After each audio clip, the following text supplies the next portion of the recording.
Hello and welcome back to the Bible in Our World today. Glad you could be with us. I want to apologize that we've not had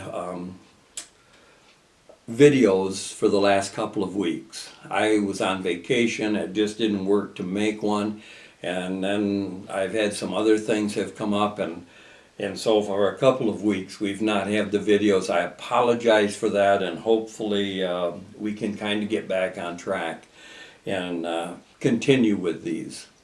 We're going to continue in Revelation chapter 18, verse 3 today. We've done the first two verses, and so we're going to look at these. A couple things that I want to share here before we get started. And number one is this, that my wife and I have had some conversations with people, especially people sharing with us their views of what's going on over in the Ukraine and Russia. That's a devastating situation over there. At this point in time, probably tens of thousands of people, children, older people, all age groups, have lost their life because of this invasion of Russia into the Ukraine. And what is causing me some real concern is I'm hearing people make comments about how wonderful Vladimir Putin is, that he's doing the right thing, that this is what he should be doing, and even to the point that I've heard comments that because he does not allow homosexuality or abortion in his country, that he must be a Christian. I want to share with you this Bible right here that I've got in front of me tells me very clearly that a Christian is somebody who has received Jesus Christ as their personal Savior. And in doing that, Christ has changed their heart. He's put a new spirit within them, and they now are people who desire to serve Jesus Christ and to live a godly life. Just because you do some things that may line up with the Bible does not make you a Christian. And from my standpoint of what I see, I believe that this man one day will stand before a holy and righteous God. And the blood of all of these people that have been shed there will be on him, because he's the one that did the invasion. Nobody was bothering him, but he took his armies in there, and it's been a very catastrophic event. And so I do not believe he did what was right. I believe he's absolutely wrong. And if you hear people that say that he's right, just tell them to open up the Bible and show you where that kind of activity is pleasing to God. It's not. And so with that, I just want to caution you to be very cautious about who you listen to and what people are saying. It has really gotten to where I am very careful anymore who I listen to. I really am. I don't like hearing some of the things that I'm hearing today. And with that, if you have a Bible, turn. And I'm going to read again verse 3 of chapter 18 of Revelation. It says, "For all nations have drunk of the wine of the wrath of her fornication.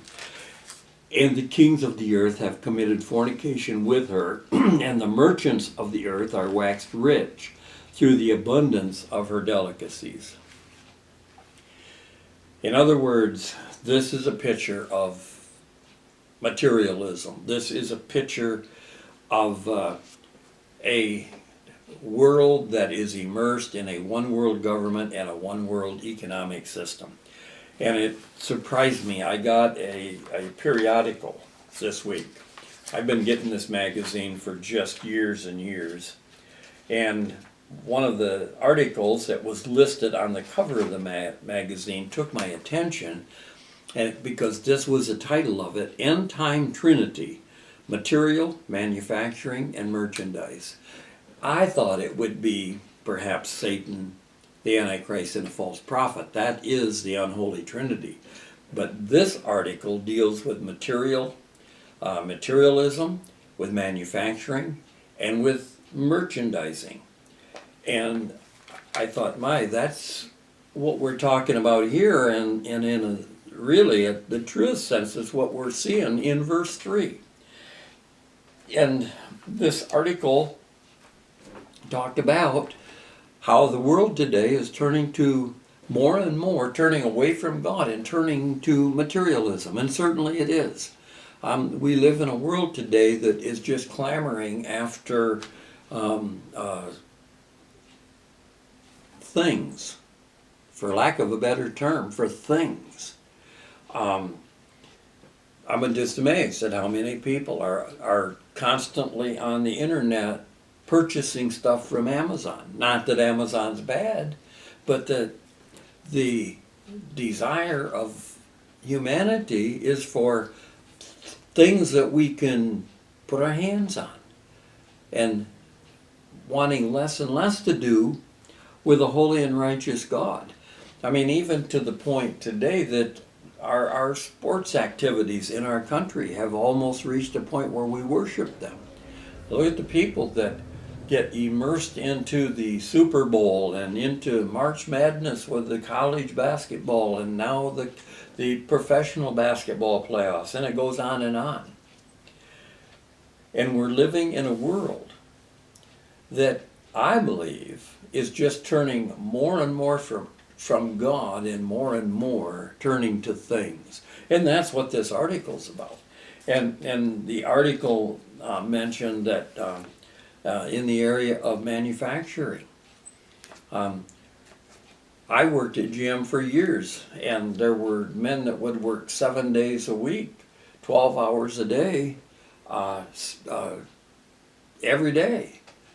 And manufacturers were just constantly running 24-hour-a-day assembly lines to build products because the demand for them was so great and so high. And we're hearing the virus right now, and what we've seen is there's fields full of cars that you can't get chips for that probably could have been sold had the chips been available. I just heard today of a business that sells lawn care equipment, and found out today that they have been notified that they can't get lawnmowers and chainsaws and all kinds of rototillers, anything to do with that kind of work around your home. They can't get them, and don't think they're going to be able to get them all summer. And so we're seeing a lot of changes in the area of manufacturing, but what we're not seeing is a change in the desire for those things that are being made. That there's not a change in the desire. And in this article, I was going to, let me turn back here and just share with you in the terms of merchandising. And look what it says here. It says, and the merchants of the earth are waxed rich through the abundance of her delicacies. Somehow during that tribulation period, manufacturing is going to go on, and merchandising is going to continue. And just today, in this day we live in right now, as you and I sat here, Walmart has 2.2 million people that work for them. I'm going to read these off here. The China Railway in China, they have 2 million employees. McDonald's, do you realize that McDonald's employs 1.9 million people to make hamburgers and French fries?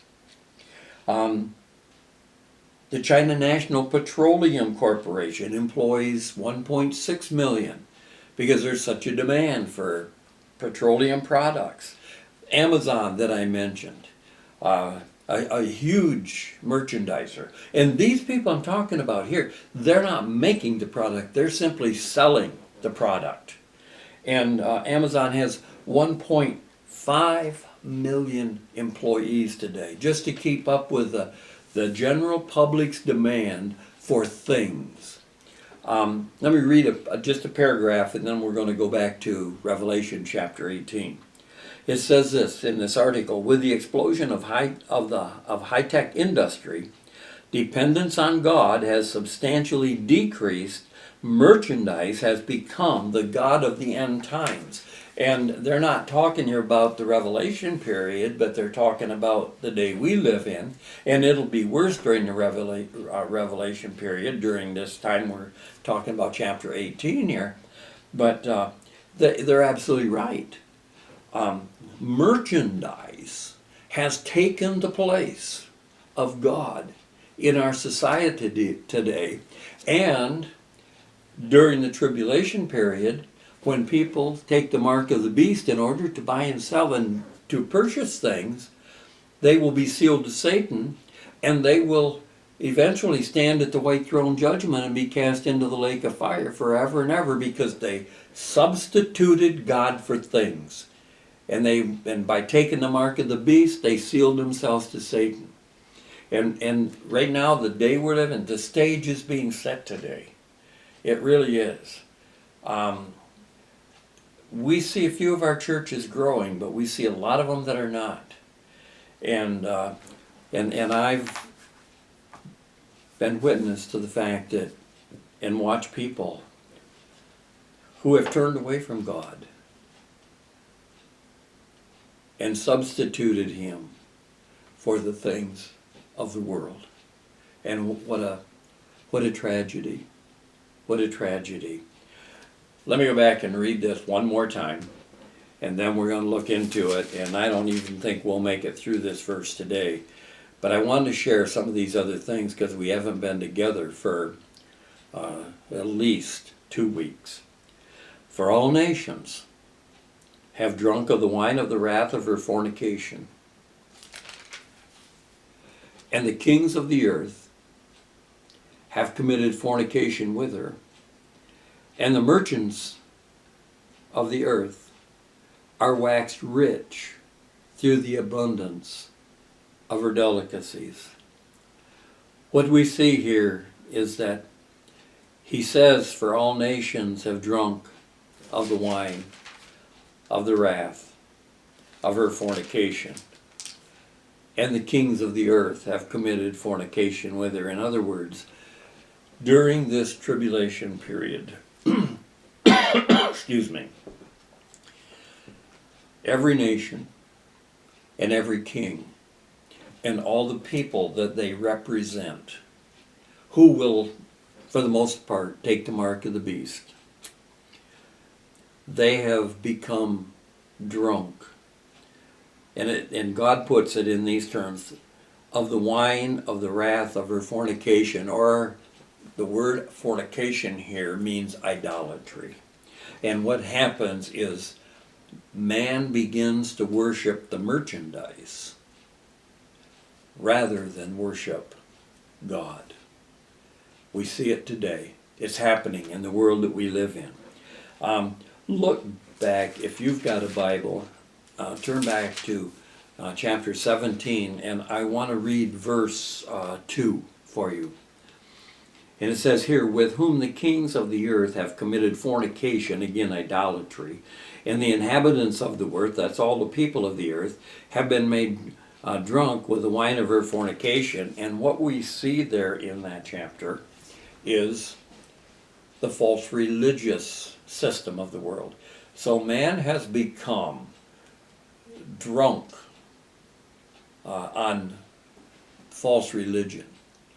They've committed fornication, idolatry. Man during this tribulation period will worship, in that particular chapter, the one world church, but at the end of that chapter will then switch their worship from a one world church to Satan himself, or the Antichrist, who is Satan personified.